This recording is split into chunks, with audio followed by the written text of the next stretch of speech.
තෙරුවන් සරණයි ආදරණීය දුවේ පුතේ 2025 අපොස සාමාන්‍ය පෙළ විභාගයට වාඩි වෙලා අපොස උසස් පෙළ විභාගයේ සඳහා සුදුසුකම් ලත් සියලුම දරුවන්ට මා හැම දිනාටම හදවතින්ම සුබ පතනවා ඔබේ ජයග්‍රහණය විජයග්‍රහණය බවට පත් කර ගැනීම සම්බන්ධයෙන් ආදරණීය දුවේ පුතේ විශේෂයෙන්ම අධ්‍යාපන දෙපාර්තමේන්තුව දක්වන ලද මෙවර ප්‍රතිඵල සංඛ්‍යා ලේඛන වලට අනුව අපොස සාමාන්‍ය පෙළ විභාගයෙන් 6.3කට අඩු ප්‍රතිඵල ලැබපු විශාල දරු පිරිසක් ඉන්නවා.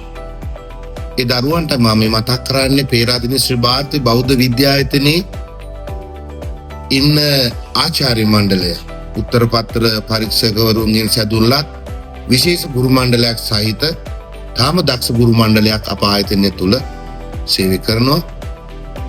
ඒ ගුරු මණ්ඩලයේ විශේෂ වැඩපිළිවෙලක් අඩු ප්‍රතිඵල ලද දරුවන්ට වැඩසටහන සකස් කරලා තියෙනවා. ඒ දරුවන්ටයි මේ ඉල්ලීම කරන්නේ අපොස සාමාන්‍ය පෙළ විභාගයේ පුතේරුවේ අනිවාර්යයි. ඒ අනිවාර්ය වෙන්නේ තමන්ගේ ජීවිතේ ජය ගන්න මේ විභාගයේ කඩේම විභාගයේ ජය ගන්නට ඕන. එනිසා එන්න පේරාදෙණිය ශ්‍රී ಭಾರತಿ බෞද්ධ විද්‍යායතනයේ ඔබට ඒ උදාර අවස්ථාවෙන් ජයග්‍රහණ විජයග්‍රහණය බවට පරිවර්තනය කර දෙන්නට අපි සැදී පැහැදී ඉන්නවා. ඒ දරුවන්ට අප ආයතනයත් සමග ඉතාම ඉක්මනින් අත්වැල් බැඳගෙන කටයුතු කරන්න කියලා මතක් කරනවා.